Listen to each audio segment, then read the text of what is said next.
আসসালামু আলাইকুম everyone, welcome to my channel. আজ আমি আপনাদেরকে একটি ডিম ও সুজি দিয়ে বিকালের নাস্তার জন্য পিঠা বানিয়ে দেখাবো। এটাকে আপনারা সুজির পিঠা অথবা ডিমের পিঠা দুটোই বলতে পারেন। এই ধরনের পিঠা তৈরি করা খুবই সহজ। আমি আপনাদের দেখিয়ে দিচ্ছি কিভাবে অল্প সময়ের মধ্যে এই মজাদার পিঠাটা তৈরি করতে পারবেন। আর এটা বিকেলের চায়ের সাথে কিন্তু খেতে অসাধারণ লাগে। চলুন তাহলে কথা না বাড়িয়ে চলে যাচ্ছি পুরো রেসিপিতে। প্রথমে একটি মিক্সিং বোলে নিয়ে নিচ্ছি একটি ডিম, তারপর এখানে হাফ কাপ চিনি দিয়ে নিতে হবে। তবে আপনারা আপনাদের পছন্দ অনুযায়ী চিনিটা বাড়িয়ে বা কমিয়েও নিতে পারেন। এর সাথে দিয়ে দিচ্ছি পরিমাণ মতো লবণ বা নিজের স্বাদ অনুযায়ী। এবার ডিম এবং চিনিটাকে খুব ভালোভাবে ফেটিয়ে নিতে হবে। ডিম চিনির মিশ্রণটা যত ভালোভাবে ফেটানো হবে পিঠা তত বেশি নরম তুলতুলে হবে। আমি প্রায় 2 থেকে 3 মিনিটের মতো সময় নিয়ে এগুলোকে ফেটিয়ে নিয়েছি। যখন দেখতে পাবেন এভাবে কালারটা চেঞ্জ হয়ে এসেছে তখন বুঝতে হবে মিশ্রণটা পারফেক্ট হয়েছে। এবার আমি এখানে দিয়ে দিব 1 কাপ পরিমাণ ময়দা, আরও দিয়ে দিচ্ছি হাফ কাপ পরিমাণ সুজি। গুঁড়া দুধ দিয়ে দিতে হবে 2 টেবিল চামচের মতো, তবে এটা নাও দিতে পারেন, কিন্তু দিলে স্বাদটা একটু ভালো আসবে। এবার ডো তৈরির জন্য সবগুলো উপকরণ খুব ভালোভাবে হাতের সাহায্যে মেখে নিব। ডোটা প্রথমে একটু নরম নরমই থাকবে, তবে ভুল করে কেউ কিন্তু এর সাথে ময়দা মিক্স করতে যাবেন না।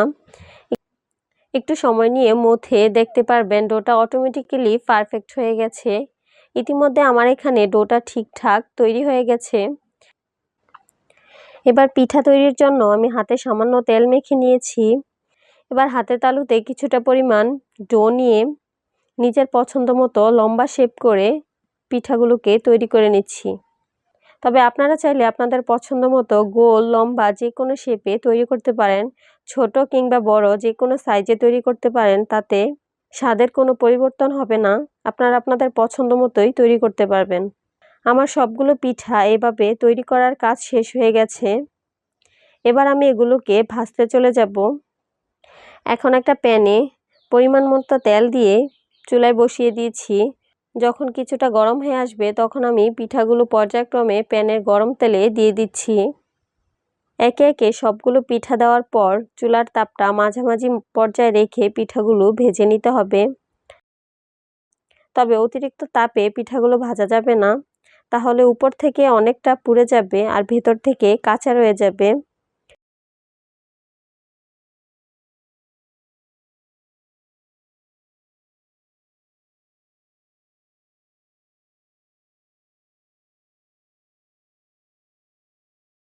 এই সময়টাতে অনবরত পিঠাগুলোকে নাড়তে থাকতে হবে, নতুবা এক পাশ কালারটা আসবে, অন্য পাশ কালারটা আসবে না। দেখতে পাচ্ছেন পিঠাগুলো কতটা ফুলে উঠেছে। আমার এখানে পিঠাগুলো ভাজা হয়ে গেছে। আমি এখানে নিজের পছন্দ মতো গোল্ডেন ব্রাউন কালার করে তেল ঝরিয়ে পিঠাগুলোকে উঠিয়ে নিচ্ছি।